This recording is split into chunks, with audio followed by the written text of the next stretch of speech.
time for starting the second lecture of Professor Olivier Pfister. And remember, I want to hear good questions. If you don't know if the question is good or not, do it in the same way. He already explained that if you don't try, ignorance will last forever. So don't be shy, try to make questions. You can look stupid for 5 minutes or remain ignorant for the rest of your life, or something like this. So please, fight against ignorance. This is something that our country really needs, and probably our world really needs. So please, Olivier, take your time. Thank you, Marcelo. I want something when I was undergrad, one of my professors, Jean-Marc Lévy-Leblond in Nice, told us the only thing a researcher finds is his own mistakes. The rest is not important. The rest will take care of itself. But if you can't find your errors, then it's... And so if you're not sure that you have a question that you're not sure it's a good question, it probably is. That's the theorem. If you're not sure if you're not absolutely sure it's a horrible, bad question, and it's a good question. There's no doubt. You don't need to be sure it's a good question. You just have not to know. Okay, so last time we left it at that, which was the Hamiltonian for this, and I'm so grateful that Zelakech did all the hard work, and I don't have to explain to you a lot of stuff that he explained to you. But I'm going to keep going with what I was doing, where we have this two-photon emission process that I call parametric downconversion, which is going to be, when it's inside a cavity, basically out of all the possible frequencies that could come out, because they just have to sum to the pump frequency. So omega 1, omega 2 just have to sum to the pump frequency, so the difference can be anything, right? As long as, and these nonlinear media, oftentimes, if it's nonlinear crystals, have very, very wide bandwidths.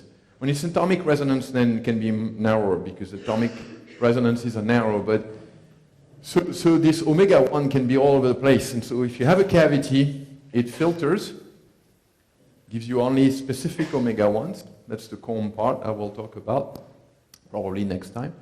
And it also multipasses in the crystal, so it gives you a higher efficiency, because this effect is very weak. And so that's where you get stimulated emission and things like that. So something important for those of you who know, I talked about the fact that there's a threshold. Even if the emission is below threshold, there can be a lot of stimulated emission in an OPO. And that's why the multipasses give you just two modes can be ignored. If you're very, very, very, very low, like 100 times below threshold, then basically you get mostly spontaneous emission. The cavity still does something, but it's a very different regime. But when you're just below threshold, or half the threshold, or 10 times below threshold, still okay. There's still a lot of stimulated emission. So it simplifies the treatment a lot to the optical parametric amplifier, where there's just two signal modes, not a bunch of them. Okay, so I'm gonna try do a lot of things today, so we'll see. I had a lot planned, but I'm gonna try. So first, take that Hamiltonian, and so now we're just adding this term to the harmonic oscillator A dagger A H bar omega thing, and there's a lot of papers, a lot of literature where they really look at in very detail at the this wire is annoying me, at the resolution. We're going to just take approximations and keep it simple. And so this guy that I call two-mode squeezing is just, we're going to do some sort of interaction picture. We ignore the free field evolution. It's fine. We can put it aside, integrate it into. So I have the pump, And as I said, I get annihilation of a pump photon, creation of a pair of signal photons, or the reverse, creation of a pump photon from annihilation. So this is some frequency generation, and this is parametric downconversion, optical parametric amplification. What we're going to do, the first thing we're going to do is we're going to assume pump is in a coherent state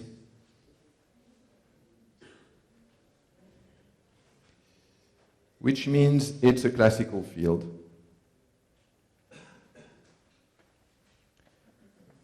And so there's one. And the other one is that we say it's undepleted, which means its amplitude barely changes. Its amplitude change is negligible. And that way we can just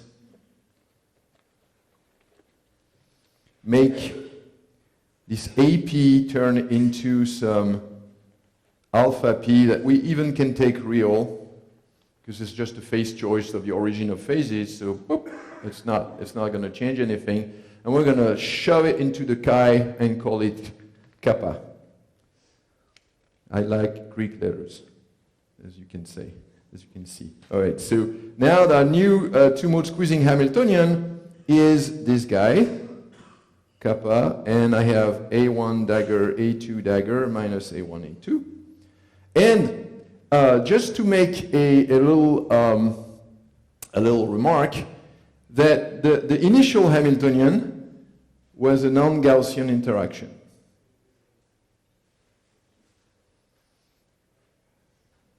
Remember I talked about that. It's not part of the course, so I'm just mentioning it in that you hear about it, but I'm not going to expound.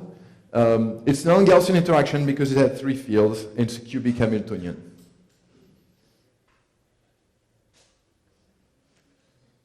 Order 3 Hamiltonian more rigorously. This one is a Gaussian Hamiltonian.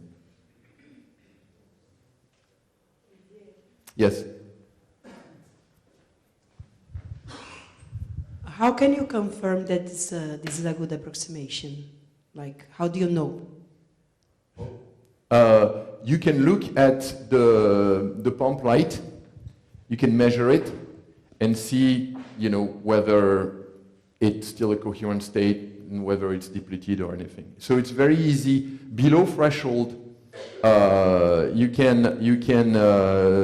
So above threshold, it's not so true anymore. You can see the depletion of a pump.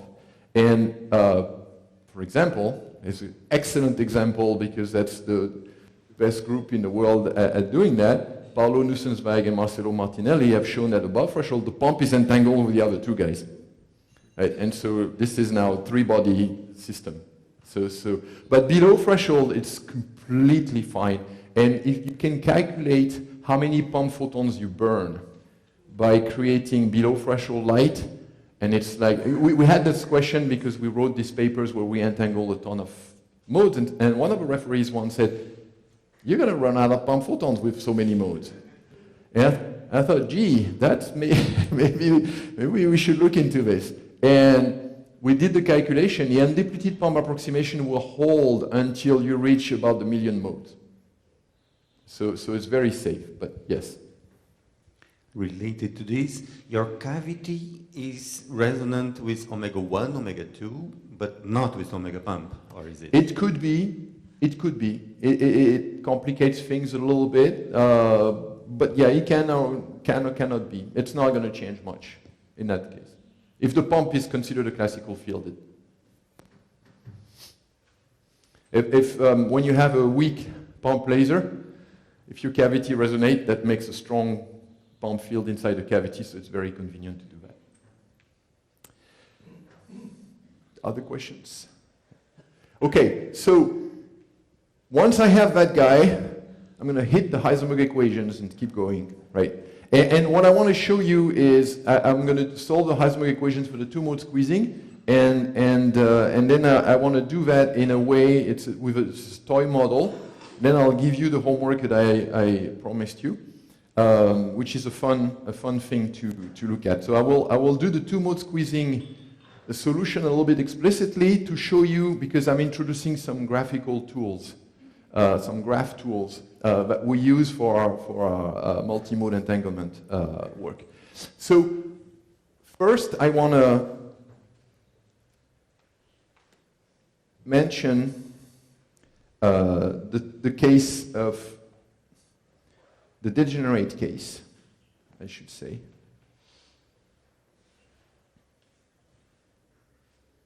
So the degenerate OPA, and that's the single mode squeezing, not two mode squeezing.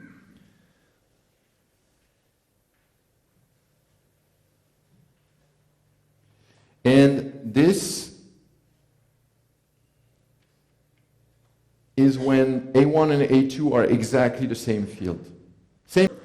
That is, right, so same field, that means same mode.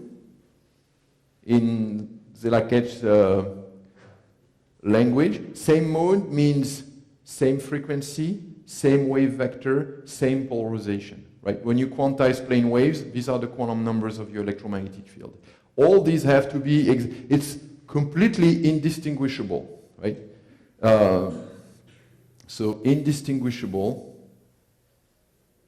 that's what, so degenerate, oftentimes for experimentalists, degenerate means same frequency. And in atomic physics, the degenerate level, same energy, there's lots of, here degenerate, it means degenerate in mode. It means there's no way. You can have two modes that are orthogonal frequencies. It's a non-degenerate OPO, right? You can separate them with a polarizer, right? So it's non-degenerate, right? So when I talk about OPAs, OPOs, if I say degenerate, then it means it's at the field level, mode level, indistinguishable mode, i.e. same frequency, wave vector, polarization.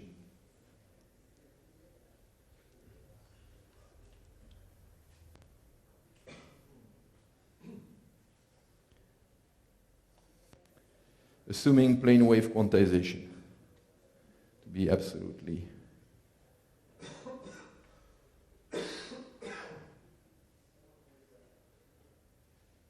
okay, quantization.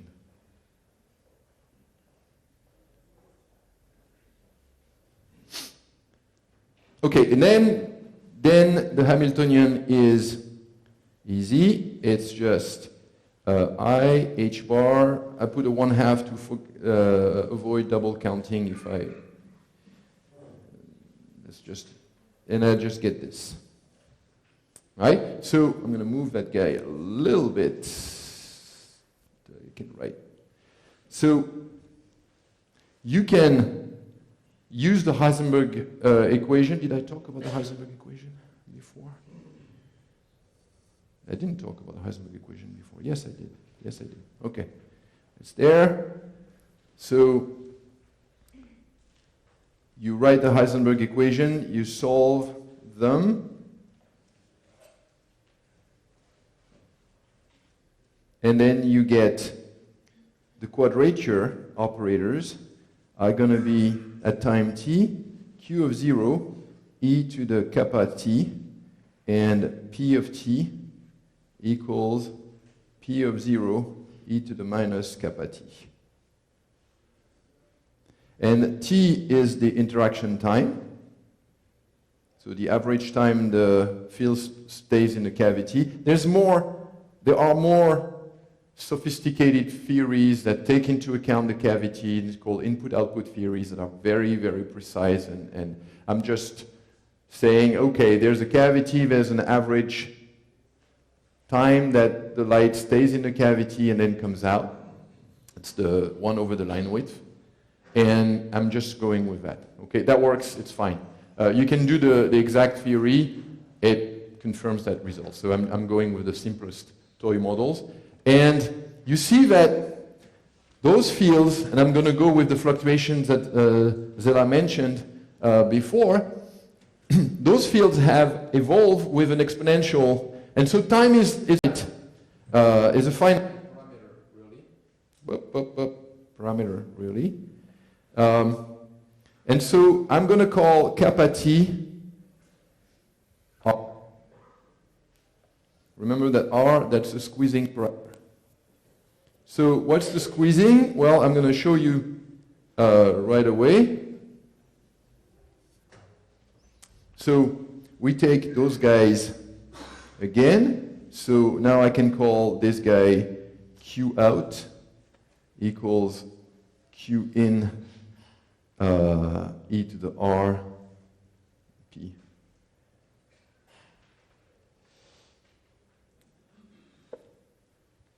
Like that. Okay, so when R gets really large, is obviously, what does that mean? Well, it means that the interaction strength, the Hamiltonian, the coupling constant is big.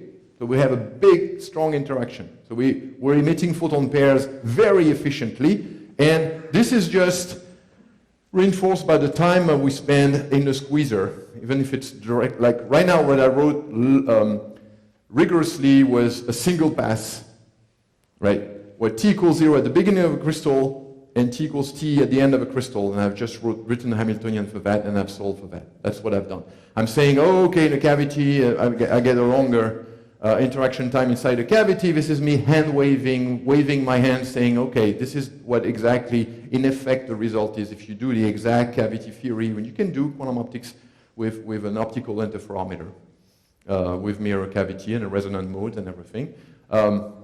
So it doesn't change the result, and this is a good way to. We never try to know the interaction time, and we find what R is from the experiment. So it's all good. So what does that do? Well, so you see that when I was saying when R is large, those things, one is going to blow up, right? And basically it tells you, okay, that's the amplitude quadrature. That's why we call it the amplitude, because there's photon emitted in the signal fields and the signal field grows, right? And the phase quadrature, it actually goes to 0. So that's a little bit different. But now we want to look at the variance, the quantum variances. So we want to look at delta Q and delta P, right? And so this is a simple calculation that you can do, especially in the Heisenberg picture, right? Why is it so? So, okay, delta Q is, I'm going to square it. This is just the expectation value of Q squared minus the square of the expectation value of Q, right? What's the state? What do you think the state is that I should use?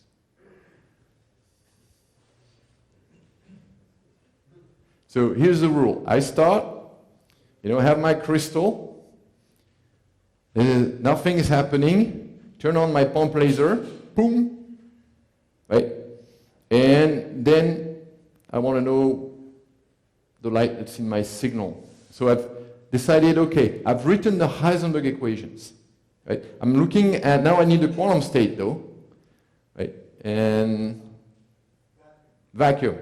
It's the initial state, right? In the picture, you use the initial state. Initial state is like, well, there was nothing, right? It starts from vacuum, it starts from 0 photons. I turn my interaction generates photon. I don't care what the state is, it's complicated, it's a sum of even photon numbers, unsurprisingly, because it emits 2 by 2, but it's got complicated coefficients that we can calculate, but it's amazing how if you ever look at the squeeze state calculation in the Schrödinger picture, it's doable, but the Heisenberg picture is so easy.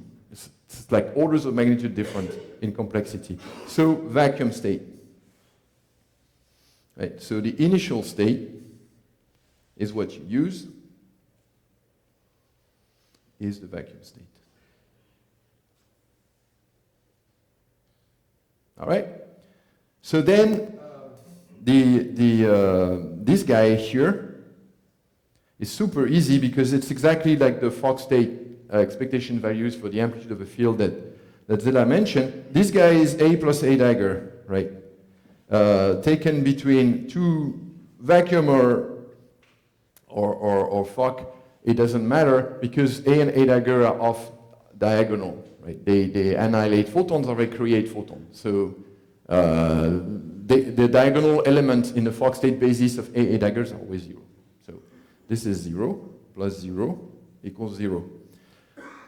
So I never care about that guy. So I only care about this guy here, right? And so the Q square, it's interesting.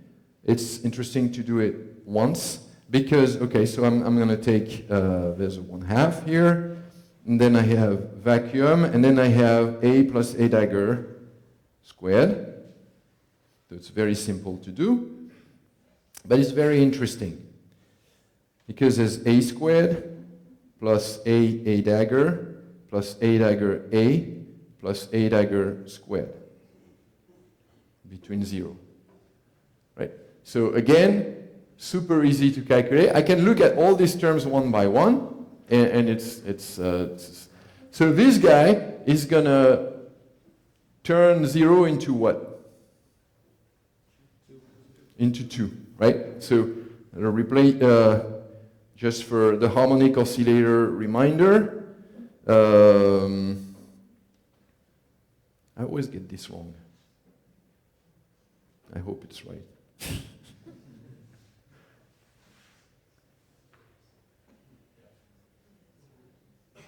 There, right? That's why. So it's. I always say it goes without saying, and it goes better when saying it. So okay, this guy makes 2 with 0 is bye bye. That one is the photon number, so it's 0, or you can say this one applies to 0 and then bye bye because it's done. And this one is okay, bye bye. And that one is interesting because it makes 1 and then it makes 0 again, and that's a non-zero matrix element, right? Or you can write it as A dagger A plus 1 using the commutator. So whatever. So usually that's a good idea to use the commutator. And so this is equal to 1/2. Okay. So that's and you see, and it's all coming from the difference between this guy and that guy. And what's the difference? The commutator, which is 1. Right? And that's the most fundamental, to me, aspect, that the difference between quantum physics, quantum optics, and classical optics, right? You have this electromagnetic field that we've shown you, that's A and A dagger, who has Q and P. And if you had a classical field, you never write A. You can write A classical, e to the minus I omega t plus complex conjugate. You know, who cares? I can take the real part at the end of calculation. I'm fine. I'm not going to write A and A star all the time, right? Or I'm not going to write E cosine omega t plus another E prime sine omega t. So nah, put pi over 2 in the phase, pi over 4 in the phase if you really want a cosine and a sine. But in quantum optics, they don't commute. Q and P don't commute. A and A dagger don't commute. You have to keep them both. They're in the field. So, right, so again, if you want to get, it's a really good, at least that's how I see things. The difference between the classical electromagnetic field and the quantized electromagnetic field is that the quantum field, it's like a polarization. It's got 2 degrees of freedom. It doubles. It's got 2 operators inside that don't commute. The 2 quadratures, A dagger, whichever you want to do. But, and because they don't commute, there's this noise term here that shows up. And that's quantum noise. That's classical physics doesn't have that. Right? That thing here, the one there, which is this commutator, is responsible for this thing. And so the delta Q in vacuum is 1 over square root of 2. And we call that the shot noise, oftentimes, of the vacuum. And it's the same as that of a coherent state. Because Zelakech showed you that the coherent state is nothing but displaced vacuum. And the displacement doesn't change the noise. So you have this phase space picture, we have the vacuum circle of uncertainty, and you move it, and the noise hasn't changed. You can find it's a circle because the delta P is the same thing. So I can write it, display it like that in my phase space. And I like to put quotes there because Q and P are operators. And really the rule for this phase space is that the point in the phase space is where the expectation value of a field is, and the little fuzzball around it is what delta Q, delta P, and delta whatever combination of Q and P does. Okay? That's kind of a, that's really why I put like the Q axis is not, this is an operator, so it doesn't have numbers, so I can't plot anything. But this is, I put the expectation value here, which is 0, because it's vacuum, it's got no energy in it, no field, but then there's fluctuations, and so that's the vacuum state. Okay, so that was the parenthesis. We're still interested in those guys though, right? So I'm going to finish the calculation for squeeze states. So that was the vacuum. So the squeeze state now, that was, let's say, I'm going to add Q in there. And that way it will be perfectly clear that was just my initial vacuum field. A daggers. So Q in. Redundant, but that way there's no confusion. So now I'm going to try to stay on the same page.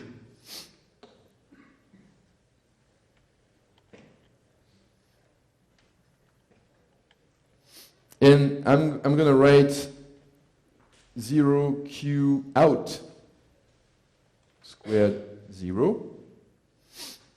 And it's going to be super easy to calculate because it's just a coefficient times the Q in.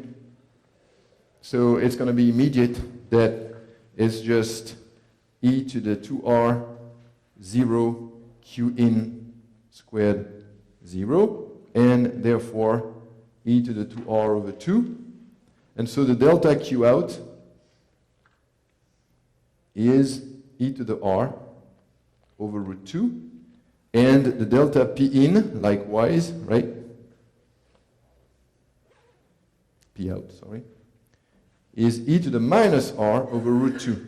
So now I can grab whatever I had here. Well, I'm going to redraw it. That's okay. I'm going to try the super high-tech thing. Yeah. Steady hand, man. Right there. All right. Years of practice. So I don't know if that thing makes an ellipse, so I'm going to have to.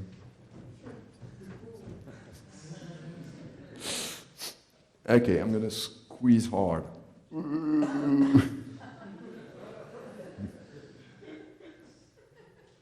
More or less. Good enough for government work. All right.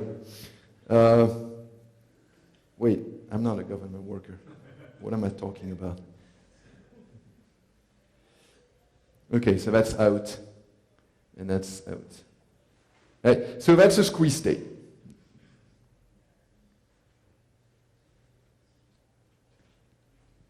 All right, fair enough. So when I measure the noise of the field, and how do you do that where Zelakech saw that too? You interfere it with a laser field that's well known, and you do an interference detection of the, you know that when you want to measure a field in classical optics, right? Any detector will give you the intensity. That's the field squared. If I want to know my field, the phase of my field and everything, I'm gonna have to do an interference measurement, right? It's undergraduate optics. I'm gonna have to interfere the field that I don't know with a field that I know very well, and then I can see fringes, I can see, and it's the same thing for quantum optics. To simplify, we do what we call balanced homodyne detection, which is a fantastic way. It's just a very nice interference experiment. Then you measure the noise, and actually that noise is a quantum noise of your signal. If the other guy is a laser that's more intense than the quantum field that you're trying to measure, it's all good. It works very well. It's super efficient too, because we use photodiodes that are PIN photodiodes that can be more than 99% efficient. Some of them are made for LIGO, and you can buy some leftovers from the run. It's like, yeah. So we can measure this, and we can see that the noise in the P quadrature, in the phase quadrature, is less, and the noise. And I will show you signal, and I'll show you a lot of squeezed signals. And I think next time I'll just, show you experiments and really show you how we do those large entangled states. But this is just, for now, I just want to go with the derivations and the formalism. Okay, so that's the single mode squeeze state. Okay, now I'm going to go back to the Hamiltonian, and I'm going to split A into A1 and A2 again, and I'm going to write the solutions of that, which is not very different. Any questions about this? Make sense?